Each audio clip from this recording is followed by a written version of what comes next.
देखिए आज का हमारा 7वां मॉडल है। ठीक है, इससे पहले मैंने आपके 6 मॉडल करा दिए हैं। ठीक है, यही वेल्डर के एग्जाम में, सीवीटी एग्जाम में पूछे जाते हैं। ठीक है, चाहे भी आपका वेल्डर का जो भी एग्जाम होगा उसमें ये पूछे जाते हैं। ठीक है, तो पहला क्वेश्चन ले लेते हैं। उससे पहले चैनल को लाइक शेयर सब्सक्राइब जरूर कर लें। ठीक है, वेल्ड क्षेत्र प्लाज्मा आर्क वेल्डिंग प्रक्रिया में तापमान क्या होता है? ठीक है, तो ये होता है आपका 15,000 केल्विन से 20,000 केल्विन तक। ठीक है, दूसरा क्वेश्चन है आपका, स्पाट वेल्डिंग में इलेक्ट्रोड बनाने के लिए किस प्रकार की सामग्री का उपयोग किया जाता है? ठीक है, तो इसमें किया जाता है कॉपर मिश्र धातु इलेक्ट्रोड का उपयोग किया जाता है। ठीक है, अगला क्वेश्चन है, कौन सी वेल्डिंग मशीन में इलेक्ट्रोड व्हील के आकार में होता है? ठीक है, तो किस में होता है आपका? ये होता है सीम वेल्डिंग में। काय में होता है? सीम वेल्डिंग में। ठीक है, अगला क्वेश्चन है, प्लाज्मा आर्क वेल्डिंग में एक्स के रूप में चिन्हित भाग का नाम बताना। ठीक है, तो इसका नाम क्या है? इसे बोलते हैं हम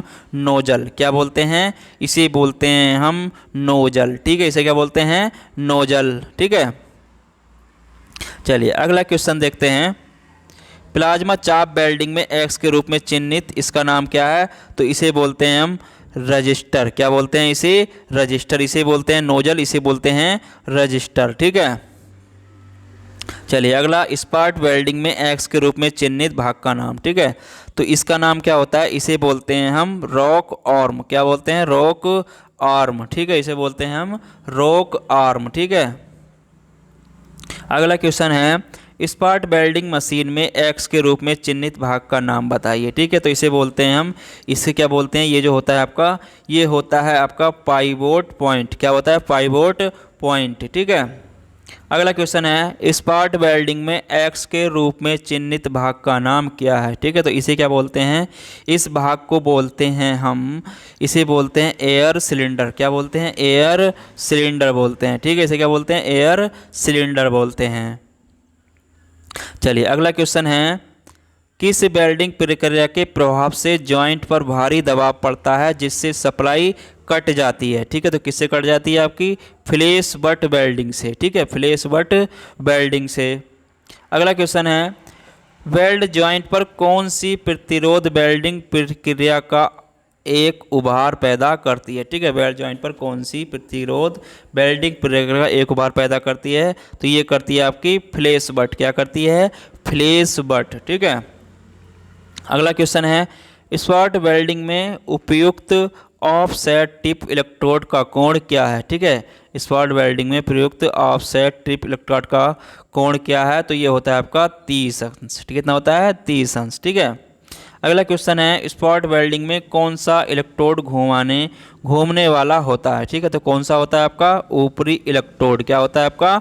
अपर इलेक्ट्रोड। ठीक है, अगला क्वेश्चन है, प्लाज्मा आर्क वेल्डिंग में किस इलेक्ट्रोड का उपयोग किया जाता है? ठीक है, तो किसका किया जाता है? आपका मिल्ड स्टील, सॉरी टंगस्टन का। काय का प्रयोग करते हैं? टंगस्टन का। ठीक है, प्लाज्मा आर्क वेल्डिंग में। अगला क्वेश्चन है, वेल्ड ज्वाइंट में वेल्डिंग प्रक्रिया किस नगेट का निर्माण करती है? ठीक है, तो किसका करती है? स्पॉट वेल्डिंग का। काय का करती है? स्पॉट वेल्डिंग का।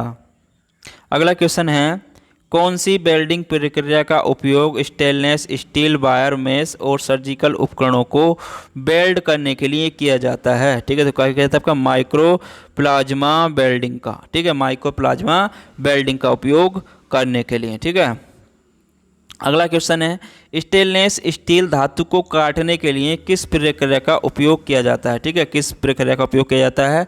तो ये किया जाता है आपका plasma arc cutting, plasma arc cutting process का। ठीक है, प्लाज्मा आर्क कटिंग प्रोसेस का। अगला क्वेश्चन है, प्लाज्मा आर्क वेल्डिंग द्वारा स्टेनलेस स्टील निकल मिश्र धातु की वेल्डिंग के लिए कौन सी गैस उपयुक्त होती है? ठीक है, तो कौन सी होती है आपकी? हाइड्रोजन। कौन सी होती है? हाइड्रोजन। ठीक है, अगला क्वेश्चन है, प्लाज्मा आर्क वेल्डिंग प्रक्रिया द्वारा कार्बन स्टील और टाइटेनियम की वेल्डिंग के लिए कौन सी गैस उपयुक्त होती है? तो ये होती है आपकी ऑर्गन। कौन सी होती है? ऑर्गन। चलिए अगला क्वेश्चन है, 10 mm स्टेनलेस स्टील में वेल्ड की पूर्ण पेनिट्रेशन प्राप्त करने की प्रक्रिया कौन सी है? ठीक है, तो प्रक्रिया कौन सी होती है? ये होती है आपकी की होल प्लाज्मा। ठीक है, क्या होती है? की होल प्लाज्मा। अगला क्वेश्चन है, माइक्रोप्लाज्मा आर्क वेल्डिंग प्रक्रिया में करंट की रेंज क्या होती है? ठीक है, तो करंट की रेंज होती है आपकी 0.5 से 15 एम्पियर्स तक। ठीक है, अगला क्वेश्चन है, स्पॉट वेल्डिंग प्रक्रिया में नगेट का कारण क्या है? देखिए, स्पॉट वेल्डिंग प्रक्रिया में नगेट का कारण क्या होता है? तो ये होता है पर्याप्त करंट। क्या होता है? पर्याप्त करंट। अगला क्वेश्चन है, वेल्डिंग प्रक्रिया स्पॉट वेल्डिंग किससे संबंधित है? वेल्डिंग प्रक्रिया स्पॉट वेल्डिंग किससे संबंधित है? तो ये होती है आपकी प्रतिरोध वेल्डिंग से। कैसे होती है? प्रतिरोध वेल्डिंग से। लास्ट क्वेश्चन है आज का इस चैप्टर का, कौन सी प्रक्रिया उच्च जेट वेग की मदद से स्टेनलेस स्टील कार्बन स्टील को काटती है? ठीक है, तो कौन सी काटती है? आपकी प्लाज्मा आर्क प्रोसेस। ठीक है, कौन सी काटती है? Plasma arc process. ठीक है, तो आज का हमारा 7वां मॉडल यहीं पर समाप्त होता है। फिर मिलेंगे लास्ट मॉडल के साथ। जब तक के लिए धन्यवाद। चैनल को लाइक शेयर सब्सक्राइब जरूर कर लें।